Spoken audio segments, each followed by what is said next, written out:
Welcome to the Bioenergetic View. I'm your host, Teresa Piella, joined as always by Jay Feldman and Mike Fave.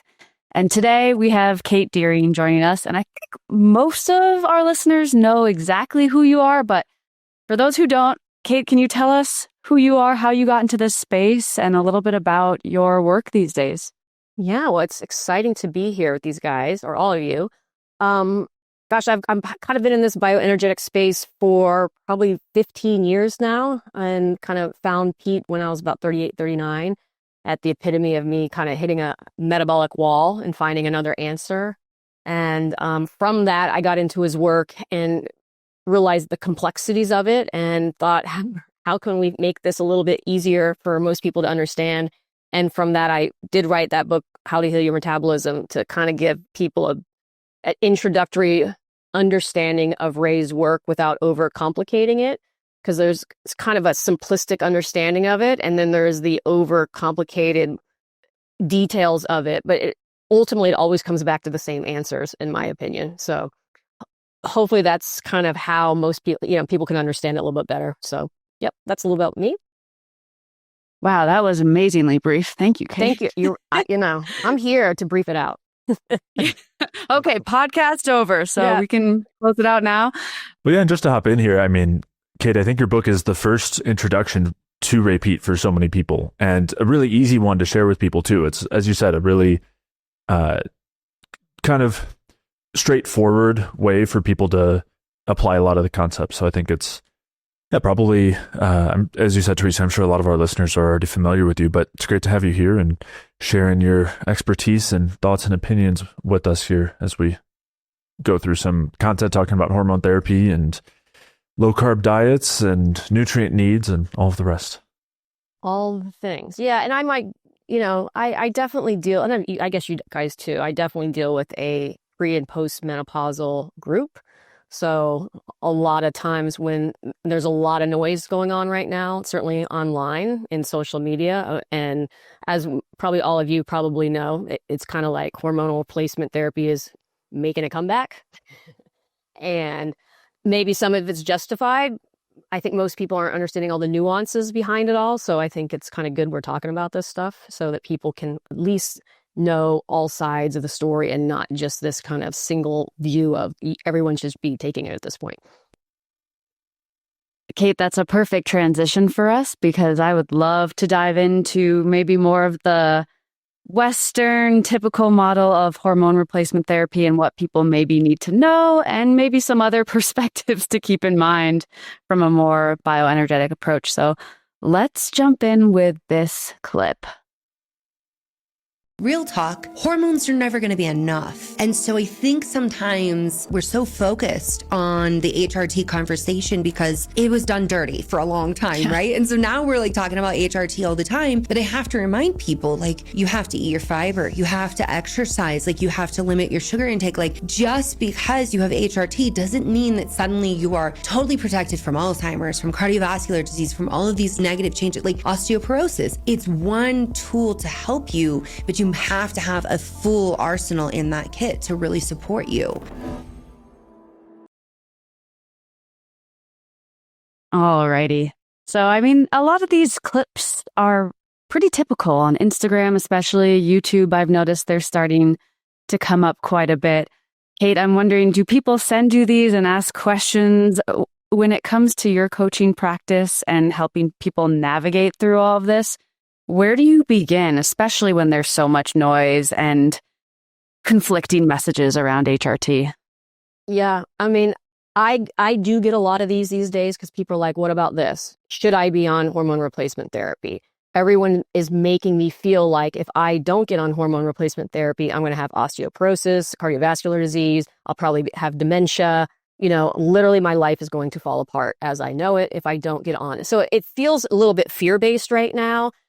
Some of that noise is that way. So yes. And I tried to, on some level, break it down to them, because first we have to just kind of understand how estrogen's working.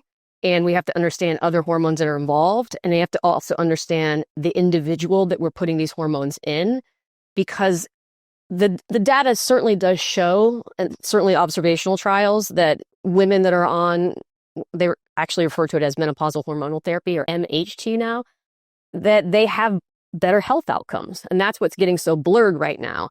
And so these women are seeing improved bone density.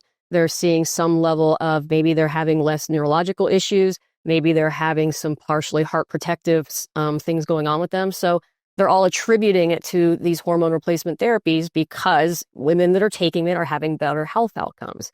And we have to first ask the question about the people that are taking these hormones.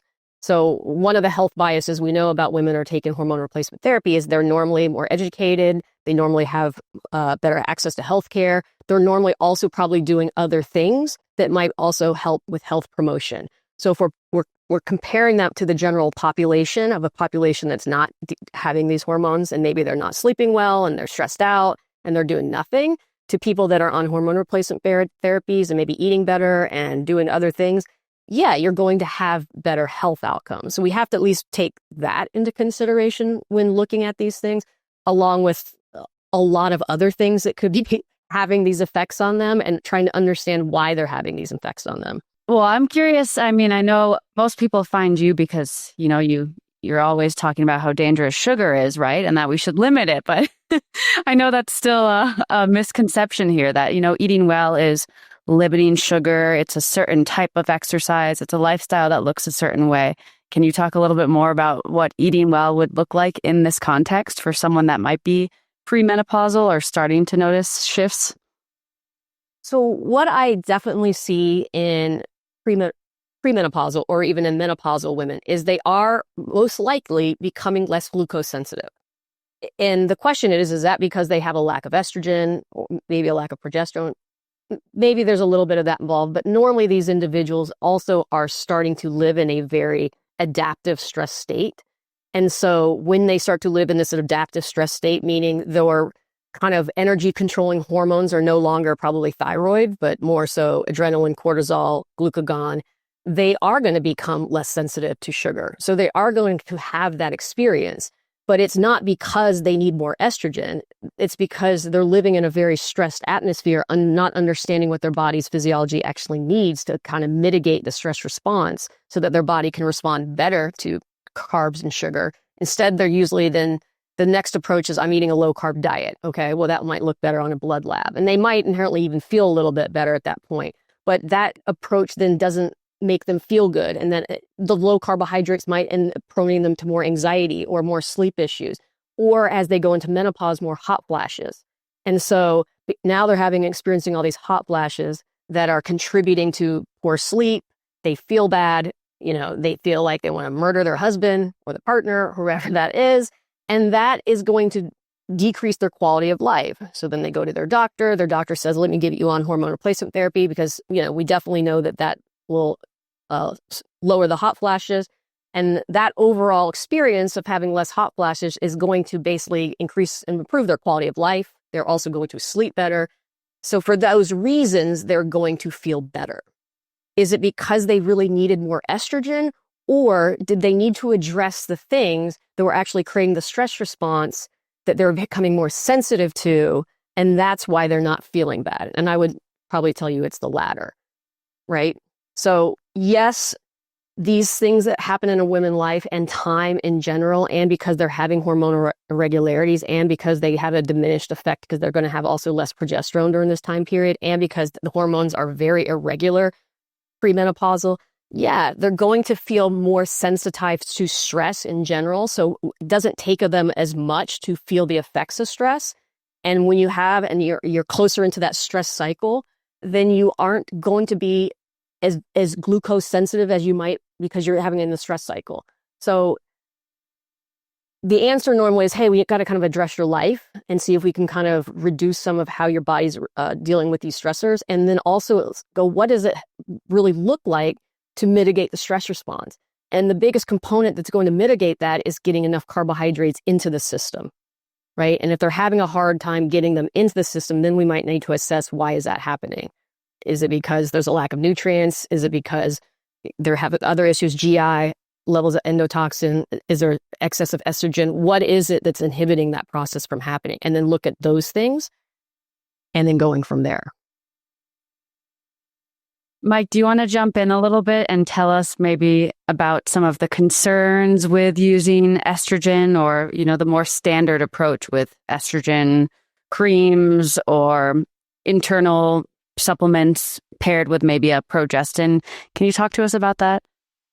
Sure. So I think I would agree across the board with what Kate had said. And I also do agree with some of the components that Dr. Jolene Brighten had mentioned.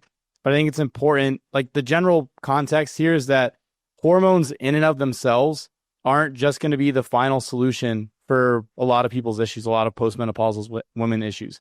I think it's one piece of the overarching puzzle that can move the needle for women. And then I'm going to talk a second about specifically what we're talking about with hormones. But I think fundamentally, when I talk about hormones with people, with both men and women, I see them as signaling molecules. So they are components that tell cells and tissues what to do. And then from that, with that perspective in mind, the cells and the tissues actually need to have the appropriate resources to respond to those hormones. So that in this circumstance, that's going to be making sure that you have adequate micronutrient, you have adequate macronutrient, and then some of the other lifestyle components are dialed in effectively so that the cells and the tissues respond effectively to those hormones overall. And so that's why it's not just going to be you put hormones on board and everything's solved. It's going to be you organize the nutrition, your nutritional foundation, you organize what's going on with sleep, you organize what's going on with movement, you organize micronutrients, vitamin and mineral status, and then you also then bring the hormonal components on board. Because one thing that I see happen with women with hormones is sometimes it's really hit or miss. Sometimes they start using progesterone, estrogen, whatever the hormone is, and they get a really bad response, or sometimes it's a good response. And I think the first most important piece is getting the context under control and then add those in on top. So I tend to add the hormones in as I'm already organizing some of these other components. Now, in terms of some of the hormones specifically, if you, at least from my reading of the research, when you look at some of the dynamics, when you're talking about estrogen therapy, the only estrogen therapy that has really been shown to have a lot of these benefits, or at least in the vast majority of studies, is only the transdermal stuff. And it's very, very low dose that you see. And the way, when I'm looking at this type of stuff and I'm looking at labs, a lot of women who are postmenopausal that I'm looking at, and I ratio their progesterone to estradiol value, they are shifted towards estradiol already. Even though both progesterone and estradiol are low, they're shifted almost entirely towards estrogen across the board. So just throwing estrogen on board, I think, is questionable in that circumstance. And the first steps with hormones, at least when I'm looking at things, is I'm tending to say, okay, let's look at progesterone, let's look at DHEA, let's look at pregnenolone, let's consider what's going on potentially with testosterone, let's look at what's going on with thyroid function, because a lot of postmenopausal women are dealing with thyroid issues. And then you get to that next step and say, okay, now what's going on with this balance with the progesterone and the estradiol? But as an example, my own mom, she has a clotting disorder, and she went to the doctor and they put her on oral estrogen ASAP. And it's like, they're trying, and I'm just like, I had to go back and forth with the practitioner and be like, this is inappropriate. She has a known clotting disorder and she's on an oral estrogen, and there's no support for using the oral estrogen for her. She doesn't need an oral estrogen. She's hypothyroid and she needs progesterone when you ratio the values in her labs. Then you can talk about estrogen later on, but it's definitely not going to be any of the oral stuff. So for me, it's doing it in a systematic approach, making sure the foundational components are covered first. And these other hormones, I think, are more central and more important, because when you look at the hormonal risks, the higher risks are with the estrogens, that you get the clotting and you get the carcinogenic risks from the estrogens. When you're looking at progesterone and DHEA, pregnenolone, and even appropriately dosed testosterone, that's a whole other story, because women are getting pelleted with really high testosterone levels. I think that's problematic. But when you look at those hormones, typically the downsides for them are much lower, and they have a variety of benefits, and they are opposing each level of stress. They're opposing the stress systems across the board. And the other hormones, well, it's kind of a mixed bag when you start to look at some of those components. So I'd say when I'm looking at the hormones, that's what I tend to look at. And I have the foundation first. And the last piece I want to mention in here that's really important is when you go through some of the studies, and Dr. Peat has mentioned this many times, when you go through the studies, when they're talking about progestogens or they're talking about progestins, they're not talking about bioidentical progesterone. And you really got to dig in the papers to try to see, well, what are you talking about here? Oh, medroxyprogesterone acetate. It's like, Well, that's not what you want to use, because the outcomes from the synthetic progestins and progestogens are not good at all. They're pretty terrible. Whereas the ones, when you look at bioidentical progesterone, at the worst, it is neutral. And at the best, it has benefits across the board for a variety of components. And if anybody's going to use estrogen, they really need to have they need to have progesterone on board bioidentical, because it is protective of the effects of estrogen if it's even needed in that circumstance. So there's multiple pieces with the hormonal picture. And I think HRT is making its comeback now because of some of the new studies. But I think some of the studies that I've seen are basically saying the same things that we saw before. Even some of the newer studies, look, oral estrogen is not a good idea. We know this. And then synthetic estrogens are not a good idea. And then the progesterone still keep synthetic progestins still keep coming out negative. And then when you look at the other hormones, DHEA and progesterone and testosterone and pregnenolone have almost all of these same benefits that you would see from even using the estrogen-based therapy. So that's how I tend to look at it. And that's usually how I'm looking to address things. And I will look at labs. I'm looking at that ratio between progesterone and estradiol. I'm looking at the hormonal systems, and I'm making sure the foundational components are dialed in. Because a lot of times that stuff's out of whack. By the time I have gotten a postmenopausal woman, she's gone through 50 diets, cycling up and down with her weight, lost a bunch of lean muscle tissue, and then the hormonal systems are completely out of whack. And it's okay, there's quite a few things that we have to get under control here. And it's not just, boom, slap your hormones on, and there you go.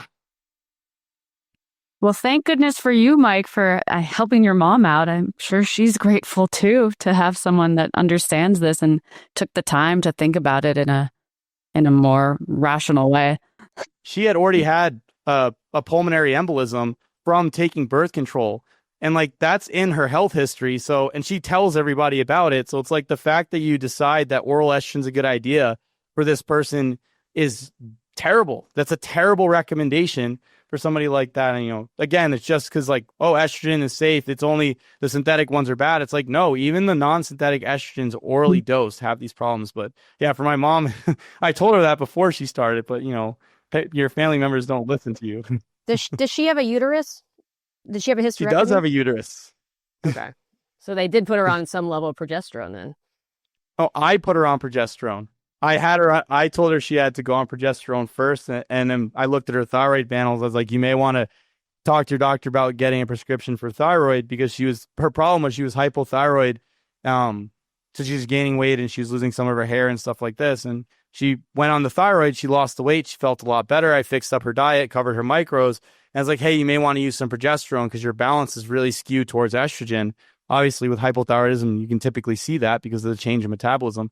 And then, then she went to go get the script from this natural doctor. The natural doctor convinced her about taking oral estrogens. And then we had the battle. I had to battle a little bit between, because my mom doesn't know. And she's well, the doctor says, and you say, and I don't know what to do. So Jay, I'm curious, say someone has dialed in their lifestyle, they've increased their carbs, and they're still in a state that is not ideal for them. Would you ever consider using estrogen as part of their therapy? Yeah, it's a good question. So many of the women who I'm seeing who are peri or postmenopausal are seeing symptoms, right? There's this conglomeration of symptoms that we see involving hot flashes, involving potentially more irritability, sometimes weight gain, sometimes more of a tendency toward bone loss, that happens slowly over time. And obviously there's this desire to be free of those symptoms, and estrogen has been that promise. And you even hear it a bit here. They're these things aren't going to totally protect you against osteoporosis. You still need to do a bit of the diet. And it's that's not that we're really far from what the literature is showing here. It's not saying you take estrogen therapy and you're totally protected against heart disease or osteoporosis. When you're looking at those clinical trials, some of the more recent ones that are even the ones showing support for it, you're talking about a very small change in subclinical atherosclerosis with no change in calcium scores and no difference in plaque built up. We're talking about very small differences here that I think are getting incredibly blown out of proportion when people then go to their practitioner and they're being sold this as the solution for their health and for all their symptoms. And to be fair, it does often help with the symptoms like hot flashes and like some of the other stress symptoms that Kate was alluding to, that women tend to become a lot more sensitive to once peri and post-menopause, come on. But if we're effectively addressing the lifestyle, normally that severely reduces those symptoms. And it's something where I think there's been a lot of, if we even back up, there's this assumption that what we're seeing during that time is all due to estrogen deficiency, right? There's no more estrogen. We see it in the blood. It's all gone. And so that's why you're seeing all these symptoms. But the reality is, A, there's still estrogen in the tissues. The idea that this is an estrogen deficient state is totally missing the fact that most of the estrogen that's going to be produced in that situation is just not going to be making it into circulation, but there's still estrogen being produced in the bones, in the heart, and elsewhere. It's not an estrogen deficient state. And you can't look at the blood to really identify that, especially at that point. And there's also, in that assumption that this is an estrogen problem, they're forgetting about how important progesterone is as an anti-stress hormone. And so when you lose that progesterone, you are going to be way more susceptible to those stress symptoms. And you're going to notice hot flashes when your blood sugar drops, when you might not have noticed that before, or when stress comes on. And while estrogen can help support or prevent some of those symptoms, or at least improve some of those symptoms in some women, a lot of times it'll come back to bite them later on. The symptoms will come back later on, or there will be unintended side effects or consequences. And then the other piece as well is that we can get those same benefits not only from addressing the lifestyle, but if needed, providing a bit of progesterone, which can be incredibly effective for those things. It's not as immediately effective because we're working through more of an anti-stress mechanism. It's a much slower effect, which is the same thing we see for bones, for example, for osteoporosis, where estrogen does have this benefit of growth in general. It's basically a growth hormone. It's one of its primary functions, really its primary function. And for the bones, it can lead to growth quickly. Like it does have benefits in protecting against bone loss. But progesterone can do that also really effectively, but it just takes longer. It's a slower process in terms of the way that it stimulates the osteoblasts to promote bone building. And pregnenolone could do a similar thing as well. It helps to prevent the bone breakdown and increase the building of bone. So we have this kind of dichotomy where, like many other stress hormones, you can provide cortisone, for example, or prednisone and see an immediate anti-inflammatory effect. But that doesn't mean it's something we want to do. It doesn't mean it's something that's going to be A, a long-term solution, or B, not coming at a long-term cost.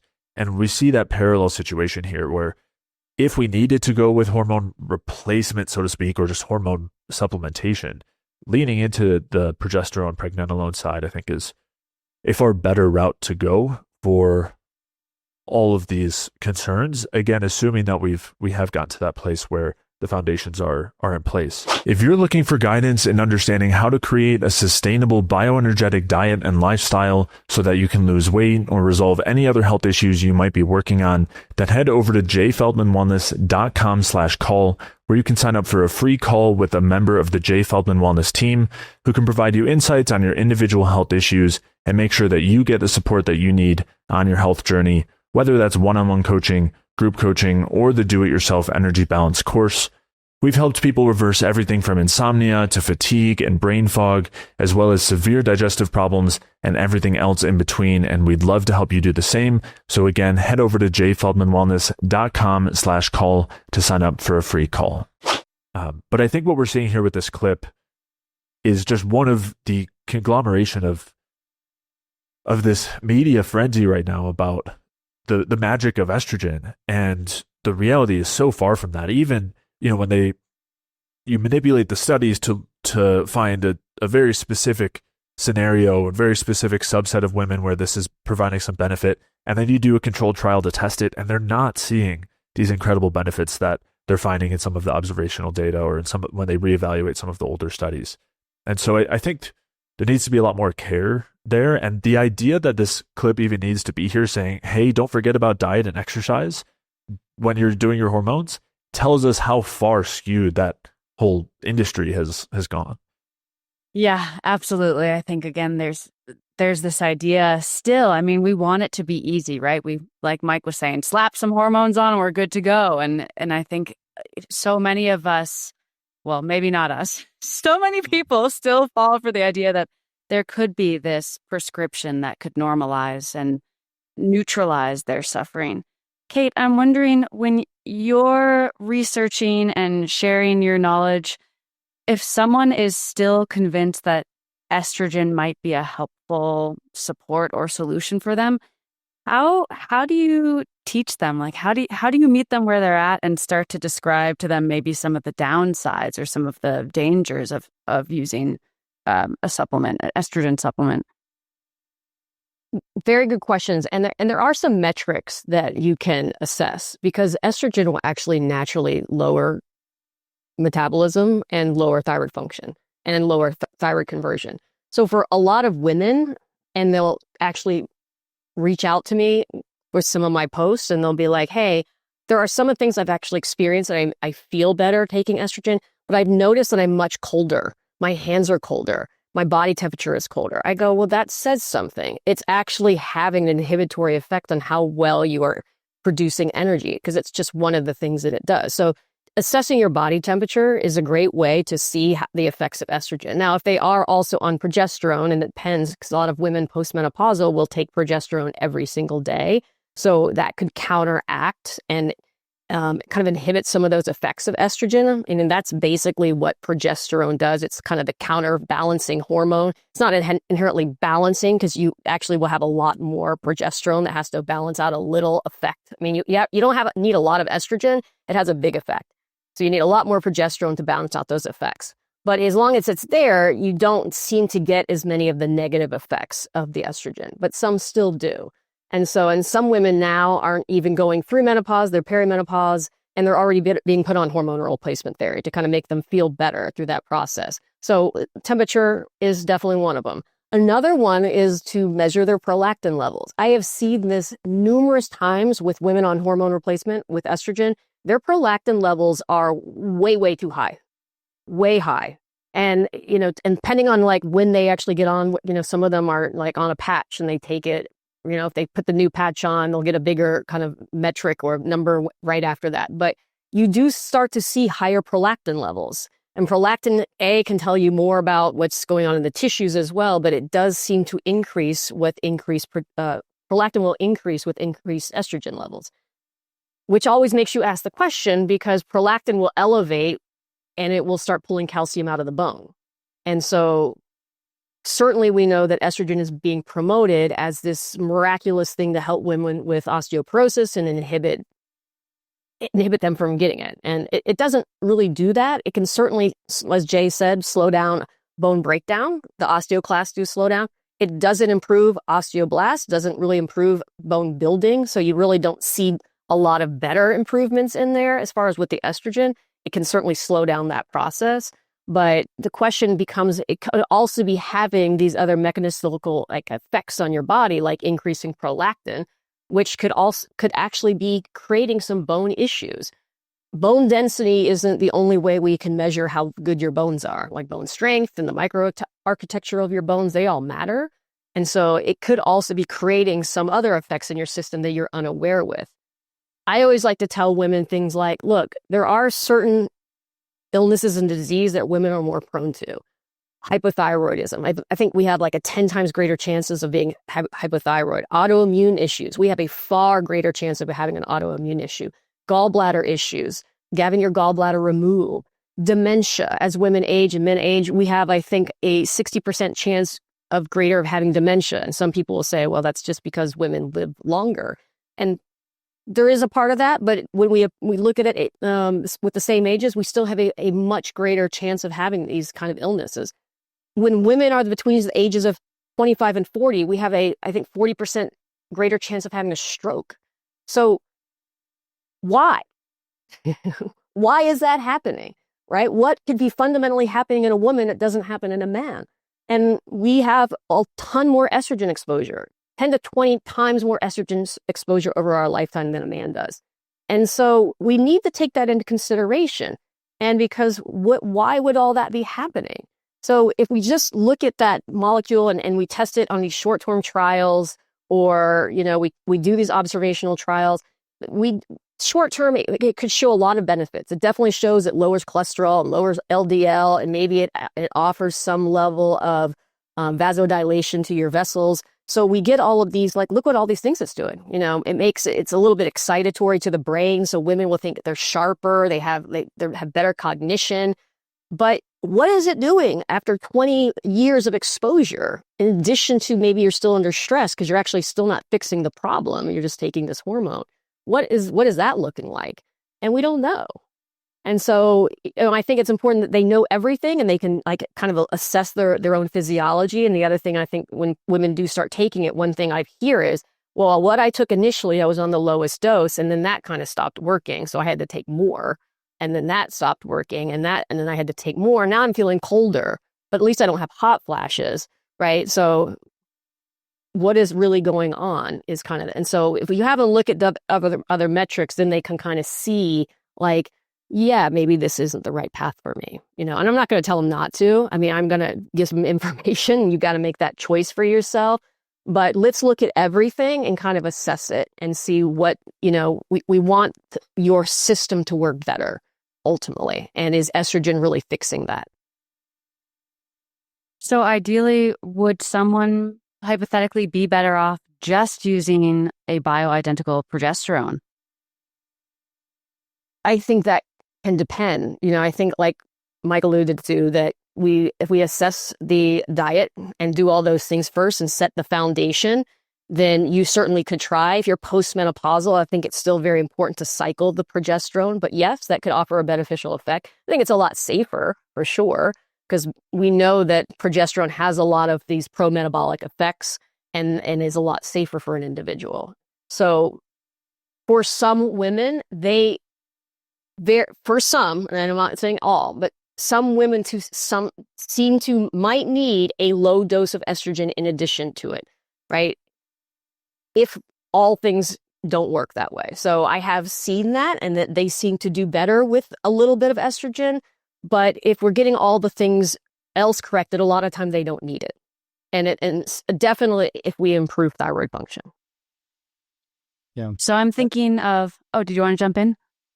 Yeah, I wanted to jump in here just to give, I guess, like a 30,000 foot overview for like women who are listening, the way that I tend to think about this. And I think it aligns pretty much with what Kate said. But step number one, if you're having issues, is look at some of the lifestyle components. Look at your diet, look at your macros, organize these components, right? Get that stuff under control. Step number two is I would really hone in. Like what I do is I then look in, I have the diet and chronometer. Where are the gaps? Then I'm making sure I'm covering the rest of those micros. Is vitamin D deficient? Is calcium status off? Is magnesium dialed in? Do they have MTHFR, or do they have a need for B vitamins like thiamine, or whatever the thing is, covering those gaps? Then the next piece after that is I'm looking into hormones, specifically for postmenopausal problems. There's other problems, sure, there's other things to address, but for the hormones, and the first step, at least for me, is usually progesterone, pregnenolone, and DHEA. So get those things, and I do progesterone first and then bring the other components on board afterwards. After that, if a woman is still having symptoms, then I'll look and say, okay, what about testosterone? Using a low dose transdermal testosterone, does that help shift some of the symptoms?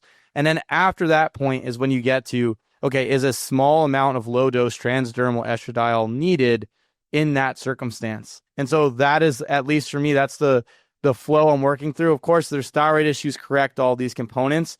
But in my experience, most women don't need to get to that last step. Most women will stop somewhere along that way.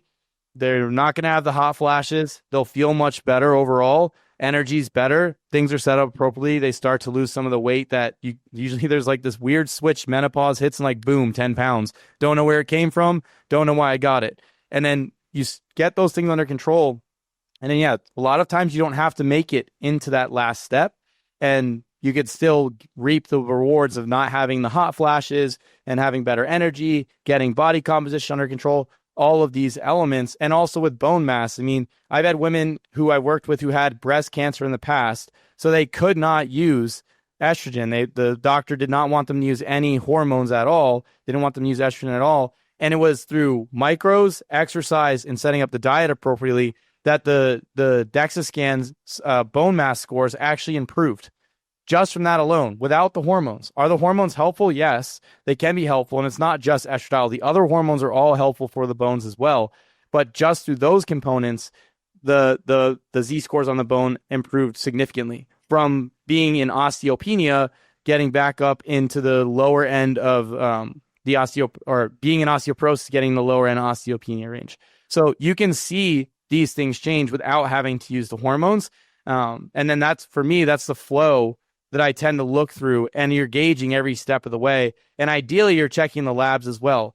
You want to see prolactin, as Kate mentioned. You want to see thyroid profile. You want to see progesterone. You want to see estradiol. You want to see testosterone. You want to see that cortisol to DHEA ratio and their individual values to get a full sense of what's going on, and also look at metabolic function. What's going on with A1C? What's going on with insulin? To get a full picture of where the problems are that need to be addressed, and then put things under control. So that's the 30,000 foot overview, some of the testing. And I think those are some of the things that the progression that I would, if anybody's listening to like this specific setup, that's what I would say, like, hey, like work through that progression and see how you feel through that progression, and I do it one step at a time. Put progesterone on board, see how you feel, titrate the dose upward, find a dose that, okay, I feel good on this dose. I don't have any symptoms. I'm good. See how you feel with DHEA, see how you feel a little pregnenolone, then test out, if you need to, testosterone, and go from there, and do them individually so you can gauge your response to each component and find the appropriate dose for you, because there's a lot of individuality in what a woman's going to respond to with some of these hormones. Some women I've had quite a few women feel great with DHEA. They bring on 5 milligrams in the morning, 5 milligrams in the evening, or 10 and 10 with the progesterone. It's like the game changer in their body composition and their energy levels, things like this. Some women, they felt way better with pregnenolone and progesterone, or some women it was great with progesterone. And I've had some women where they didn't want to go as high on progesterone because they didn't feel as good when they got to a higher dose. They felt good on a lower dose. You need to play with each component a little bit. When I see in the clinics is you have the hormone clinics popping up all over the place. It's like, boom, pellets, estrogen, testosterone pellets. And then maybe we'll give you an oral progesterone. And then it's like a high dose right away. You're stuck with it for the next 3 months. And I think that could be problematic as well, regardless of what the studies are saying for people. Because I've had women come back and like, I'm having all types of weird symptoms after this pellet, and then it eventually tapers off. So yeah, I just wanted to add that so people can see the track, at least the track that I like to run through. Jay, do you have a similar track in terms of adding things? I know you add things in slowly one at a time, but do you have a similar approach when someone comes to you wanting support in this matter? Yeah, definitely. And as Mike mentioned, first step when we're talking about that approach is the foundational things, and sometimes that gets us about to where we need to go. And if there's more room for improvement after that, then of course we can consider those hormones, and we want to tweak those based on the certain symptoms we might be experiencing. If we're concerned about an excess estrogenic state, we're seeing high prolactin, or another marker that we're seeing that people might already have that they don't have to go out of their way to get would be HDL. I'll see women using hormone therapy, or specifically estrogen therapy, their HDL is 70, 80, 90, 100 or higher. And that's definitely a sign of an excess estrogenic state, and not something we want to be encouraging. So we could, use something like that as an indicator. And then we want to be aware of that with the hormones. In a state like that, DHEA and testosterone can aromatize. They can become estrogen. And so we'd want to be careful with those. Whereas on the flip side, pregnenolone has a more anti-estrogenic effect and inhibits aromatase. So it prevents the conversion toward estrogen. And that's part of the reason why if you were to use DHEA and, we wanted to make sure it wasn't converting to estrogen, we could use pregnenolone at the same time. So yeah, there's a number of factors like that, but I think also it ends up being a scenario where the veil kind of gets lifted, I think largely without the protection from progesterone. And so on one hand, that can be an opportunity to recognize maybe there's some improvements or room for improvement that we have in terms of our sleep hygiene, or in terms of our blood sugar, or maybe we're using some supplements that are overstimulating. That's a big one that I think gets uncovered around that time, once we have that veil lifted, where, and women are noticing the hot flashes and insomnia and irritability. Reducing a lot of the overstimulating supplements can be a big factor. High dose B vitamins, excess thyroid, which these are things that can be really beneficial when used in proper doses, but when in a state like this, these can be contributing to a lot of stress effects. Caffeine, coffee on an empty stomach, especially not paying attention to having good balanced meals throughout the day. So those are things that I think often crop up, and I normally, am seeing and helping people work through first, and then looking to that extra hormonal support if needed, if we're still seeing some of those lingering symptoms. And yeah, very similar approach in terms of the hormones. Okay, well, again, thank goodness for you guys, because I'm listening to you speak and I'm like, that's a lot to manage, thinking about dialing the progesterone, dialing the pregnenolone, dialing the DHEA, then adding the testosterone. For a woman that's listening and thinking, oh my gosh, I feel terrible, I haven't slept, like Kate mentioned, I want to kill my husband. What would be supportive initially? This person, they're losing it. They're feeling miserable, and maybe they feel very confident with the fact that they've dialed in their nutrition. They feel like they're doing appropriate strength building exercise, and they feel completely lost when it comes to speaking with their doctor. Maybe they even have lab tests to show. Kate, what would you recommend to someone like this? So someone has their nutrition dialed in, or they think they have their nutrition dialed in? Great question. I mean, maybe we can dive into that a little bit more, because I think, everyone has a different idea of what's ideal, even in the bioenergetic space. Jay and Mike have shared their differences in terms of Mike really thriving on more fruit and sugar, Jay being more of a mixed starch and sugar burner, and just understanding the differences there. How would someone even know that they have their nutrition dialed in, they're hitting their micros, but things are not lining up, they're not feeling great? Yeah. So, I mean, probably first I would say, if you are losing it and having a ton of symptoms and don't feel well, I would probably conclude we probably don't have our nutrition the way it should be, right? Because certainly I meet a lot of people who are like, I'm super clean eating. And I'm like, I don't know what that means. And then I find out what that means, and it's like I'm eating a ton of maybe meat and vegetables, and maybe they're not eating a lot of processed food, but maybe they could be eating about 100 carbs a day. Maybe they're not eating a lot in general. So everybody has their definition of what healthy means. So first I would want to know, okay, what does that mean to you? And then I would try to help them understand, okay, if you're not feeling well and this is what we're eating, then we obviously should change something, and this kind of assess. And then I would ask them, like, how are you feeling through the day? Are you waking up hungry or not hungry? If you eat, how long is that meal lasting? And so a lot of these people are waking up and they're like, well, I'm not hungry when I wake up, so I don't want to eat anything. And so I don't eat anything till like 11 after I've worked out and, worked for 2 hours in front of my computer. And then I feel like I could eat something. So I start there and go, look, if you're already not feeling well and you have no appetite in the morning, I'd probably also assess what is your body temperature in the morning, what's your pulse in the morning. And again, some very stressed individuals can certainly wake up warm, specifically almost in these perimenopausal. And if they're having night sweats, they feel like they're on fire in the morning and they're sweating. So they're just like, it's, Kate, my metabolism's really high. I'm just sweating all the time. And I'm like, that is not a sign that your metabolism, it can be, but if it's kind of irregular, like you're experiencing with hot flash, it's normally not, right? It says that you're very highly sensitive to stress at this point, and your body's responding with these kind of cortisol zaps, probably low blood sugar all day long, and your body's presenting it with these hot flashes that are kind of telling you you're getting zaps of stress hormones all day.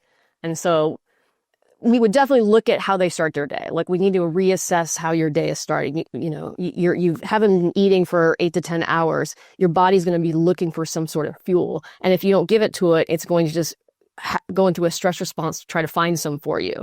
So we kind of need to reevaluate the morning and what that looks like, and how to slowly kind of shift them so their body starts getting used to some food in the morning. And, it's not immediate. We start slow, maybe add calories as they start to feel better and their appetite starts to increase. But look, we need to fuel you when you're doing things that need fuel.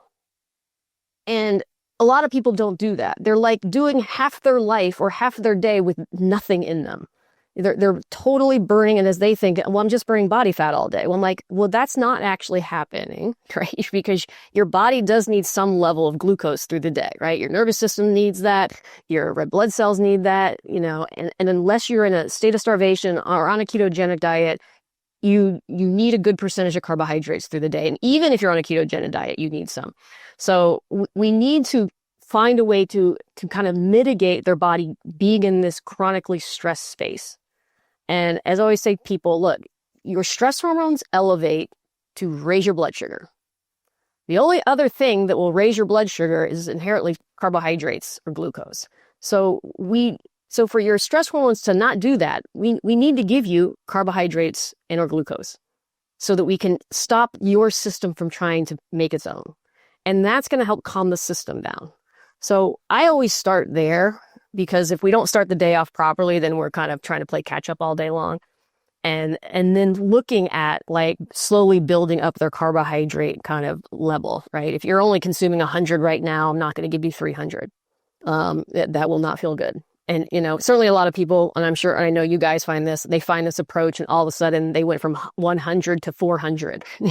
And then they didn't change the amount of fat they consume. And then they're wondering, why am I gaining so much weight? And I'm like, because you're eating 2,000 more calories and your body isn't equipped to handle all these. So you start slow, move them slow, and then slowly get them more acclimated to using those carbohydrates in the morning so that they start to feel better.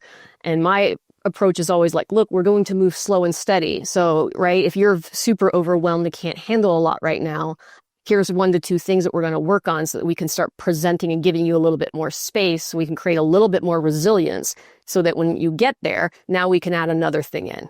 And then, so it never feels like you're doing so much or doing over, because that's not going to work either.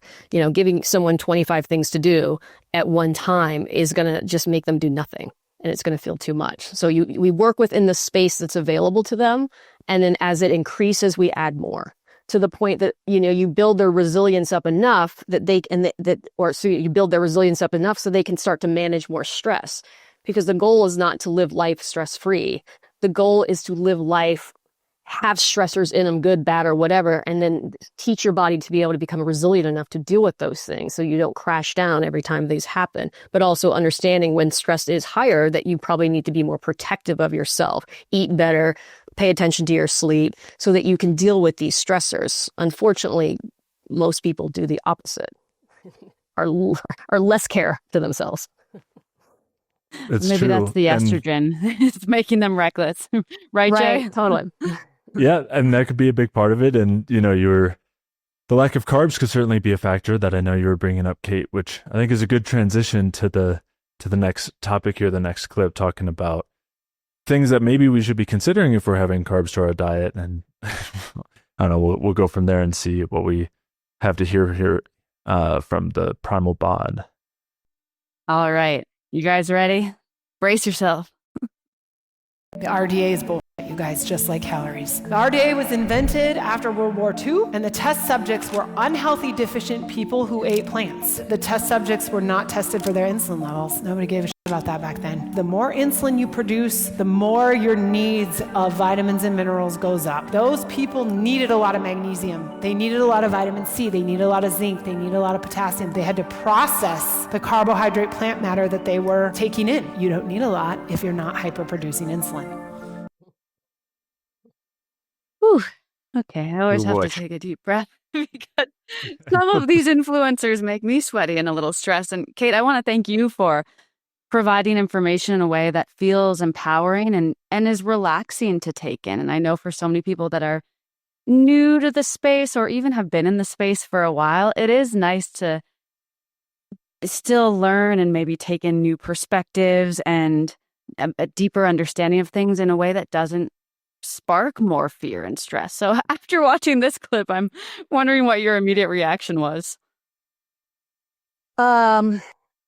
There's so many words I have other than this individual does create a lot of fear around everything, specifically carbohydrates, specifically fructose, she attributes anything that raises insulin is fat promoting and bad for you.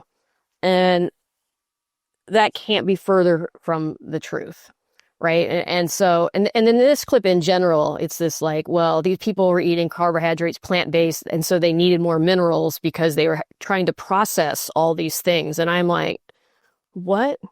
Right? Like, you do need more minerals and more nutrients if you actually are running at a high metabolic space, right? When you have more energy demands or more energy coming in or more fuel coming in to process that fuel will take more nutrients. You can't have a nutrient deficient diet and expect to work properly just with a ton of fuel. So yes, the requirements of everything will go up. And so the thought that's saying, well, be me and just eat fat, you won't need as much nutrients, and that's a good thing, literally doesn't make any sense to me. And so when you are creating it and more energy, you will just need more of everything, essentially. I always kind of put it into this analogy. If you had a conveyor belt moving your fuel to make energy, you're going to need a lot of workers along that conveyor belt to change the molecule, to move it to the next one, to make your energy. And those are all those workers, or your enzymes, they're all needed with nutrients to make them work properly. And so for them to work quicker, right, if you're wanting to turn that conveyor belt up to make more energy, then they all need to work more. We're going to require more from them. So to have a high rate of metabolism, you're going to need a high rate of nutrition. That's just how they go together. Yeah, I like to think of the analogy just like the burning fire. And I think it was, I don't know who originally described that to me, but I love the imagery of, you're adding more logs in and it's burning faster and you're feeding it. It's going and you're getting more of a return because you're feeding it. Mike, I'm wondering, when someone is increasing their metabolic rate, they're feeling better, they're feeling more energized, and they might be worried that they're burning through their micronutrients too quickly. Are there certain things to keep in mind, certain foods, or even, just certain frames that they should be aware of while they're becoming more metabolically robust? I think in general, I think covering the micros across the board is going to be important. And I have specific targets that I shoot for a variety of different micronutrients. But for some of the ones here, when you are having carbohydrates and also fat, so it's kind of a weird Primal Bod's perspective here. I don't know her actual name, but her perspective here That's is her name. That's her handle though, right? No, I checked her birth certificate before the call. That's her name. Okay. So then I got it right. Yeah.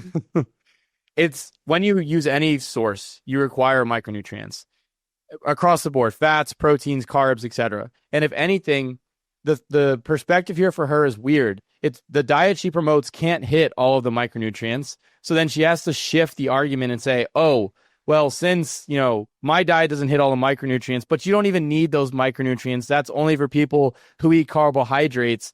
And it's just a very weird, fallacious argument to put into place and say, well, because my diet, the assumption here is because she's doing fine on her lower carb, carnivore-esque, whatever diet she's running, and she can't hit the RDA targets, that then the RDA must be BS.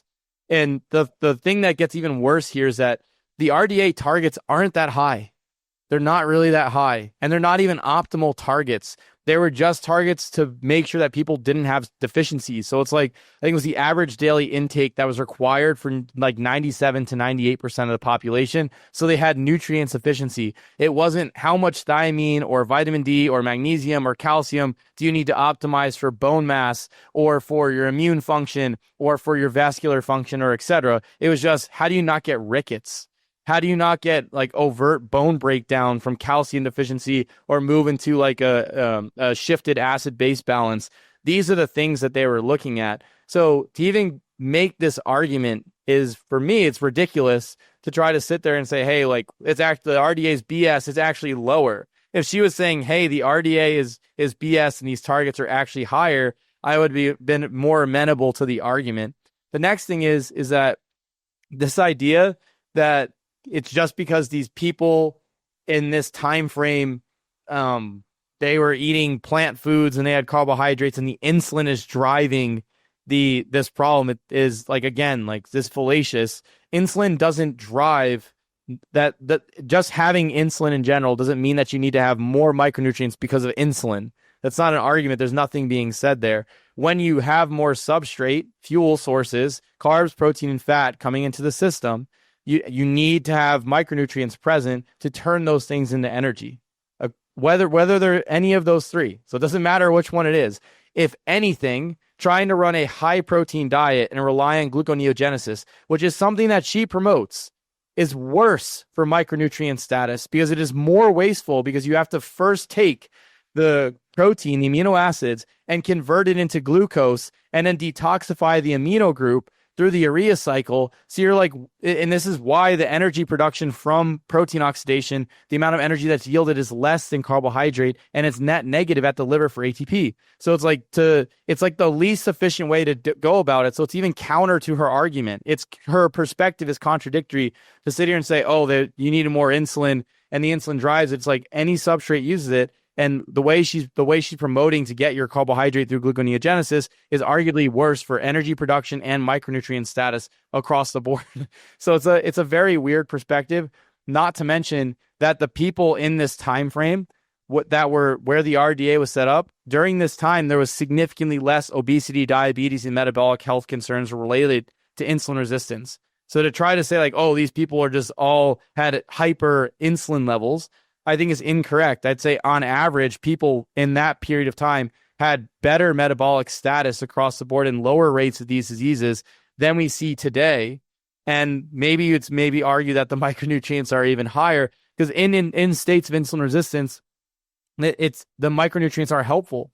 There's studies showing a variety of different micronutrients improving features of insulin resistance and metabolic dysfunction. I mean, it's one of the strategies I use to help people improve their health. So to try to make this argument that we should be having less just because your diet can't hit it, I think is a disservice to people in general. And the argument be like, you need to have more micronutrients to correct metabolic dysfunction on top of making appropriate dietary changes to not only improve the response to insulin, because the problem is not insulin, the problem is the response to insulin.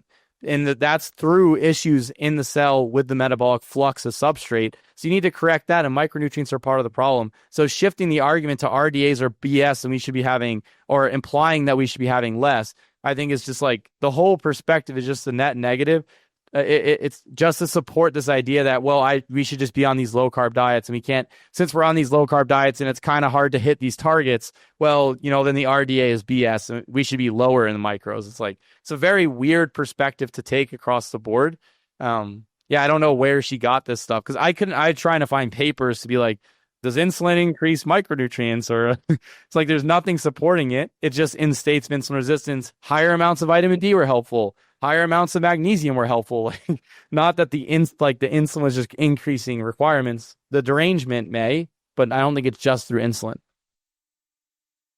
Yeah, I'm not sure where she got these ideas either. I think they're out of the thin air. Brings them in. Oh, insulin. Oh yeah, let's just make a video, and I'll wear a jacket. It looks furry, and now believe me. Yeah, she's primal in her jacket. That's right, a primal jacket. Found the ideas at Burning Man. That's right. Jay, when you found this clip, what was your immediate reaction? I mean, with the ideas coming out of thin air, which one stood out at you the most as being maybe the most ridiculous or the most even problematic when these are being shared? And I mean, these are really popular videos on Instagram. I mean, this one, can't remember exactly how many views or likes it had, but in the thousands. Yeah. And I mean, we've talked about this in so many other clips, but it's so frustrating and like dishonest on their end to be creating these kinds of clips and just be making things up. And it's so disappointing, so sad to see that people don't know the difference, right? They don't know that there's no evidence, physiological mechanism, any reasoning why this would be true. Like they just don't have that understanding going in. And so they see this and they believe it. And it's criminal, honestly. I don't know, but it's one of those things where someone brings up a concern with the diet and there's no actual, they can't explain it away. And so, or they can't, there's no retort against it. So they have to say, oh, well, the parameter you're using is wrong, right? On a low carb diet, you're going to have lower T3, you're going to see lower testosterone, but you just don't need as much T3 because you're not doing glucose metabolism. Forget about the fact that T3 also affects stomach acid production and immune function and testosterone production and cognitive function and all of the rest. Like, that's not important. It's because you're not wasting it while burning glucose. You don't need the T3. And you have that same thing here. It's like, yes, it's really hard to get enough magnesium and vitamin C and potassium on a carnivore diet, or basically impossible, but you don't need those because the reason why you think you need them is because people were eating toxic plant matter. And there's no basis for it. It's the same as if someone who was a vegan on the other side was saying, yeah, my diet's deficient in B12, but you don't actually need B12. Like, that's a myth. That was based on people who are eating meat. But if you're not eating meat, you don't need B12. And it's like, well, that's just look at anything related to B12 in human physiology, and you'll know that that's not true. You don't just get to make those things up. So yeah, I mean, that's I think the bigger framework, but the reality is even the opposite. So, like you, Mike, I was trying to see, is there anything to suggest that insulin is going to cause the wasting of nutrients, especially the ones she said, magnesium, vitamin C, zinc, potassium, to process the carbs, anything like that? And there's nothing pointing to that. If anything, having glucose and having insulin helps with the retention of magnesium and potassium and sodium, and calcium even as well, all of the electrolytes, which is why you see people getting really major problems with cramps on low carb and carnivore diets. And I didn't realize how severe those issues were until I've talked to some people who have experienced them, where they're waking up in the middle of the night with these really intense cramps. Some people will describe it as some of the worst pain they've ever experienced. It can be really intense. And the lack of insulin and carbohydrates is directly implicated in the deficiency in those things. It's not a situation where they don't need the magnesium because they're on low carb. They still need the magnesium and they're not getting it, and they're not retaining it. So not only are you getting less in your diet because you don't have good nutrient sources there for these specific nutrients, but then also you're not retaining it, you're excreting it, you're losing it. And so it's really, I think, the opposite of what she's saying here. And she's not even pointing to, I guess you could say, the one clear micronutrient that you do need more of when you're utilizing carbs versus fats, which is thiamine, vitamin B1, which you need for pyruvate dehydrogenase. That's the one you could point to. You could say you don't need as much thiamine on a low carb diet, but obviously it doesn't fit with the narrative she's trying to put forth here, because she's trying to talk about these other nutrients. But yeah, there's really no basis for what she's saying. And there's this other straw man that she brings up, which is that these people were eating plant matter or they were eating carbs, and so they were hyperinsulinemic. They had excess insulin levels. And this is something that I see repeated everywhere. It's a ridiculous straw man, and you wouldn't know that. When you're in this space, when you're in the low carb space, the carnivore space, you're inundated with that content, and everyone's telling you, those other people, they don't know that eating carbs raises your blood sugar and raises your insulin, and that's bad for you. They just don't know. They've never thought about that. They haven't recognized that this is causing hyperglycemia and hyperinsulinemia. And it's just so far from the truth. It's such a dishonest straw man. The people who were, as you said, Mike, the people who they were testing when they were looking for RDAs were certainly not hyperinsulinemic. They were certainly not insulin resistant. And the images and videos that they showed in this, in her presentation here, in her clip, were not of people who appear that way. And this conflation of eating carbs and insulin resistance, hyperinsulinemia, and hyperglycemia is just ridiculous. None of us are saying you should eat carbs and become hyperinsulinemic or hyperglycemic, but what we are saying is you can eat carbs and have healthy levels of insulin and glucose and be insulin sensitive, and eating carbs is actually an important part of that. And so, yeah, it was just this other kind of throwaway comment she had, and it's just all over, as you said, Kate, it's all of her content is like that. And hopefully someone who is coming from her following will see this and begin to question some of those quips that she has a little bit more. Yeah, she does seem to get about 50% haters and agreeers on her when you do read her content. She definitely gets a lot of people with what are you talking about? But sometimes things go viral just because they're crazy.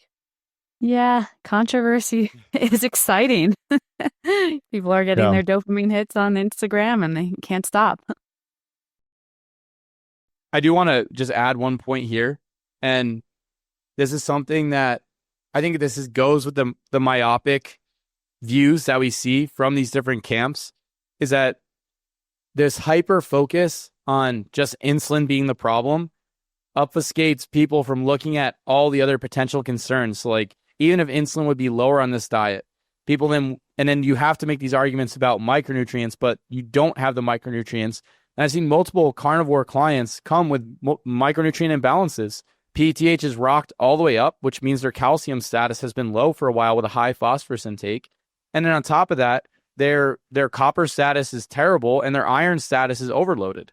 And then because they've been eating tons of meat. And then magnesium status is typically not so great. And then, there may be some issues with some of the B vitamins and some of the methylation pathways, because you won't get some of the methylated B vitamins. You'll get B12, but depending on how you set up the diet, you may not get adequate amounts of folate, especially because you had this shift with carnivore now where you have no organ meat carnivore, because the organ meats are what causes the problems on carnivore. That's why Paul Saladino switched, or whatever else people are saying. So I see these problems, like people are missing that perspective, and then even missing the problems with like what changes in the microbiome with carnivore. So it's the carnivore, the low carb stuff. So I think there's benefits to some of these diets. Like people do get some benefit because of some of the changes, and then they get wrapped up in the benefits. And then you have somebody like this who just plows this benefit out. Oh, the insulin, like you're just going to lose weight, whatever. And then you don't get the fair perspective on what are some of the other downsides that you see with this. Instead, you get a double down rationalization on why some of these other problems that you could have with this diet aren't actually problems, because the RDA is BS. It's like, I think it's better. I would rather see just a fair perspective. It's like, yeah, I felt better on carnivore. I lost some weight, and my digestion got better, but I'm pretty low in some of these micros. How do I fix these micros that I'm low in? Or maybe why do I need to be carnivore to have these effects? I think those are better questions, instead of being like, oh yeah, the RDA is BS.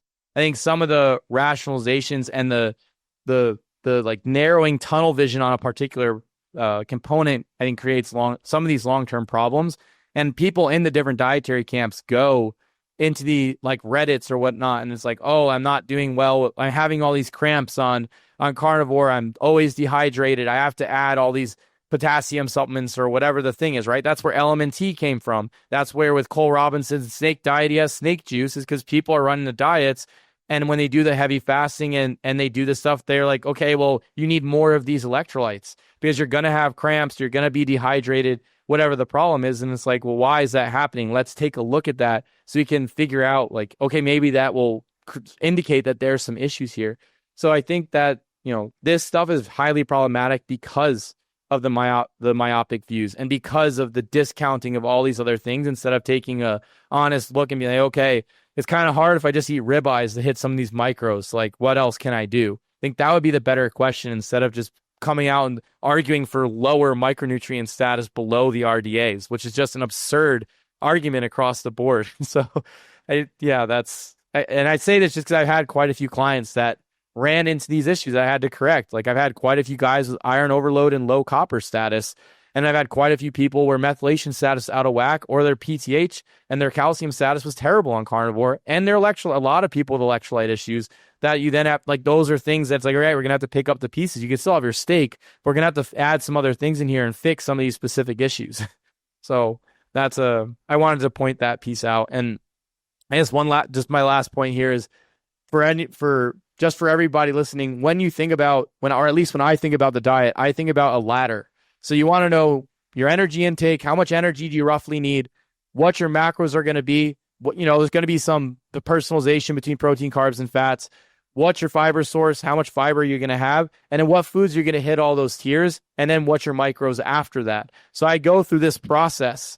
And there's individual components with each person. If Jay runs carnivore and he's heterozygous for hemochromatosis and he's iron overloaded, well, he probably doesn't need to eat red meat 4 times a day. That may be a problem in this circumstance. So there's going to be some individualization there. But I tend to look at the diet from like this full spectrum and go through all of those components instead of just like, oh, insulin, oh, this or that. Like you want to make sure you're covering all the bases. Again, like a multi-strategy approach, I think, is the best long term, and then tweaking it in to your context.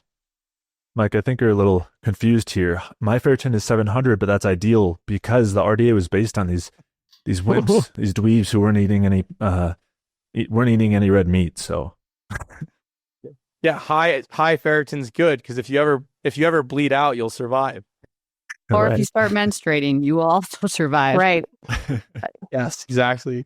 We should probably just add too that the other state where you actually require less nutrient intake is just a low metabolic state or a hypothyroid state. You actually don't need as much because you're not making as much energy.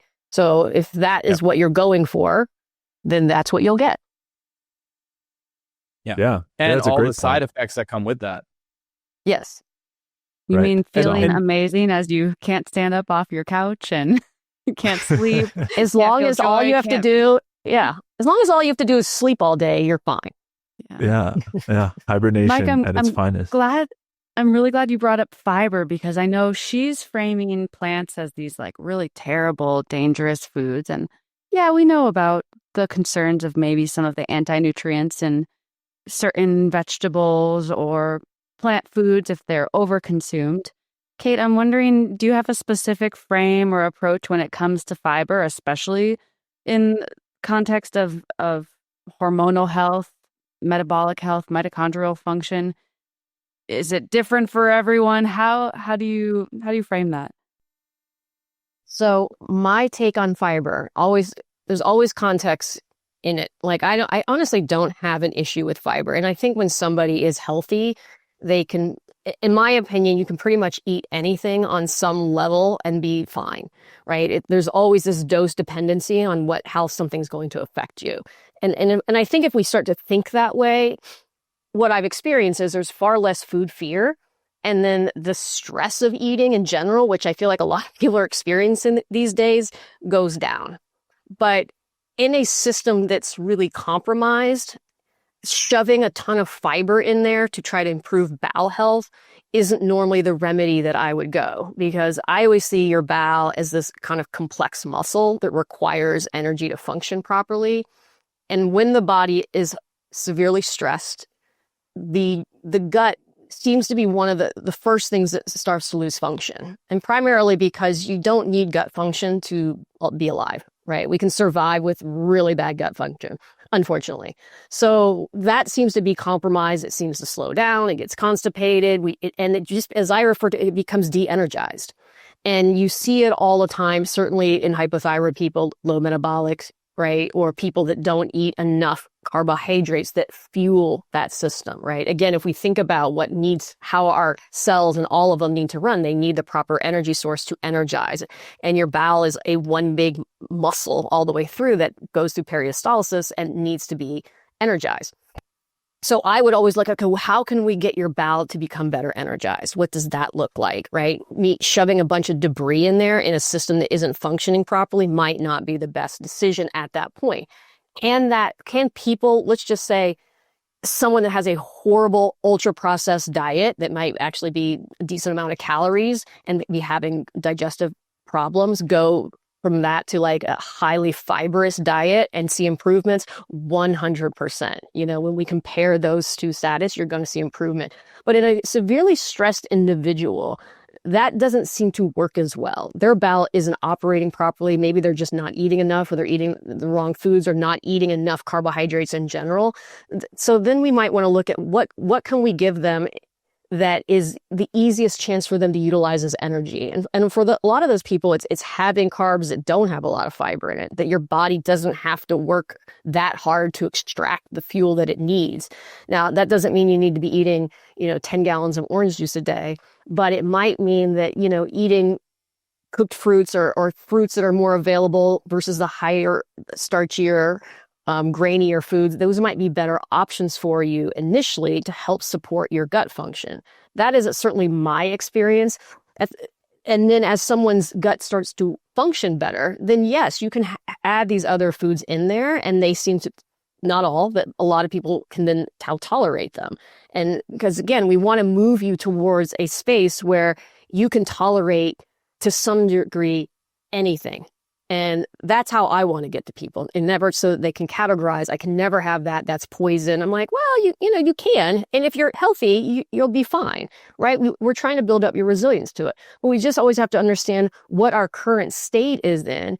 And so typically, like I said to a lot of people, look, if you've had a really stressful day and you are more prone to constipation and maybe didn't sleep well, so you're backed up that day, then going home and eating a super high starchy meal might not be the best thing for you. And that might create some irritation for you later on, either at night or during the next day. So maybe eating something lighter with easier to digest carbohydrates to help facilitate some more bowel movement with a light walk will help facilitate you to have a better movement. And so at that time, again, fiber wouldn't be used as much. in certain contexts, but then when someone is healthy, you can certainly use it and it would be totally fine and they can process it. But also the other caveat is, there are certain fibers that we tend to use in this diet, specifically like the raw carrot, Ray Peat's carrot salad or bamboo shoots or well-cooked mushrooms or even well-prepared oats that can help as well and don't seem to be as detrimental to the GI and kind of help move it along without creating any additional problems. Thanks for flushing that out. I know that's another Flushing. trend I've noticed recently. First, it was the really high protein, and now people are like, we're wrong. It's not the protein. We need tons and tons and tons of fiber. And thank you, Kate, for just unpacking that a little bit more. As we know, it's not always the solution, especially if their gut is not moving freely and regularly. We don't want to cram more stuff in there that's just going to irritate it and maybe cause even more issues with slowing things down.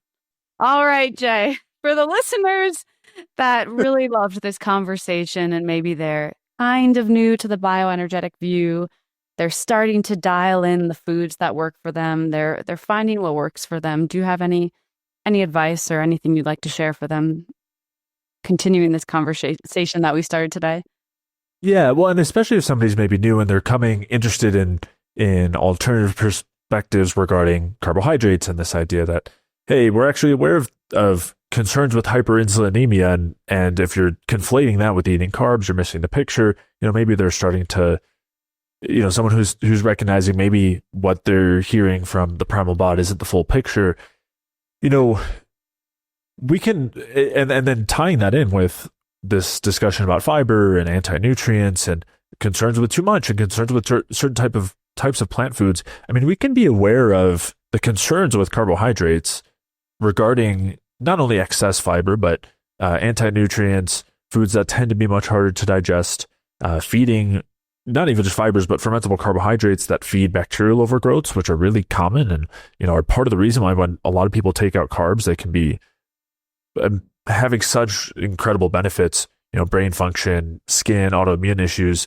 There's a couple of reasons, but one of the main ones is getting relief from a lot of hard to digest foods, feeding bacteria, creating a lot of lipopolysaccharide or endotoxin production, and then that causing a lot of downstream negative effects. So I think there's value in recognizing where the benefits might come from in something like a low carb diet, but also recognizing that we can include carbohydrates and keep a high metabolic rate and get the nutrients that, of course, are going to be missing on a carnivore diet without the stress that's involved, without those negative effects and the things that we see people experience over time, right? The anxiety, the poor sleep, the libido, the energy, all crashing over time. So, yeah, I mean, I think that's more so the space that we all operate here is, and all of us, of course, coming from a place where we were low carb, we recognized that. I think part of it too is recognizing that the general narrative, the mainstream perspective that we're all told, like there are some things missing there. That is definitely not the whole picture. And we're not saying, hey, let's go back to that. It's just the food pyramid. That's the solution here. Rather, we're recognizing there's definitely some real problems there, but that doesn't mean low carb is the solution. So I think that's how we've all landed to where we are. Yeah, absolutely. And I won't put anyone else on the spot unless they really are dying to add anything before we close out the conversation today. Well, I would just speak to specifically the perimenopausal, menopausal women, because certainly they get to that stage and they start, and they aren't as glucose sensitive. They become a little glucose intolerant at that point.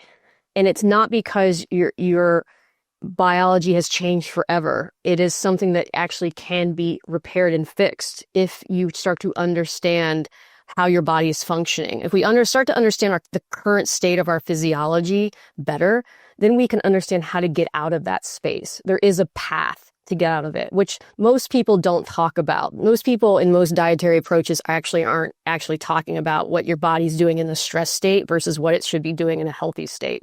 Most just say, do this diet and it will make you feel better. And to some degree, they're all correct because a lot of them do make you feel better, but they're usually not addressing the underlying, how should your physiology work appropriately. And this is what this approach will do. And this is when you do understand that there is a path out, and it can be path out at any age. The fact that you just went through menopause is not a reason you can't shift. You still can. It's a very plausible approach. And so I want people to know that, well, because a lot of people I think listen to this and like, well, I'm post-menopausal and that doesn't work for me. And I tried carbs and I got high blood sugar. And I'm like, that is all true. And I'm sure that did happen to you. And so now we need to understand your physiology better, where your current state is, so you get a better path to get out of there, because you just need a different path for you, but you can get out. That's hopeful to hear for anyone listening. Maybe we have some listeners and they're thinking about this in terms of their moms who maybe are struggling right now, or just, losing some of the function that they once had. So I'm glad that we can understand that, yes, there's hope. There's always something to try, no matter how complicated things are, no matter what age someone is, no matter how distorted their metabolism might be. There's always that ladder that Mike mentioned. Well, not the nutrition ladder, but that is a part of it. So, Kate, thank you so much for joining us today. I really enjoyed getting to chat with you live. Where can people find you, keep up with your work, and learn, just stay connected with you? Well, they can find me on Instagram or Facebook at Kate Deering Fitness, or they can go to my website, katedeering.com. Certainly, they can go on Amazon, buy my book, How to Heal Your Metabolism. And I'm about 2 months out of finishing the second book, which will just kind of be a deeper dive into all of this stuff that feels like in the last 15 years, all the questions I've probably seen is a way of interpreting and giving all those in one place. Awesome. I didn't know you were coming out with a second book, so I'm excited about that. Thanks for sharing that. I don't recommend writing them. Yeah. Well, thank you for that advice as well. There you go. That's my advice for the day. None of us will be writing books. Mike, where can people find you, and in case they're interested in learning more about your work? Yeah, of course. They can find me here on Bioenergetic View and Energy Balance. They can also check me out at my own YouTube channel at Mike Fabe, and also my website at mikefabe.com. Awesome. Thanks. What about you, Jay? Yeah, so feel free to check out any other of the videos we have here on the Jay Feldman Wellness channel, Bioenergetic View Podcast, Energy Balance Podcast. And also my website is jayfeldmanwellness.com. Tons of free resources there for listeners to check out. Awesome. And you can find me at Living Roots Wellness on Instagram, or my tapping app and community at Tapping with T. And thanks everyone for listening today. I hope you enjoyed this conversation, and we will see you next time.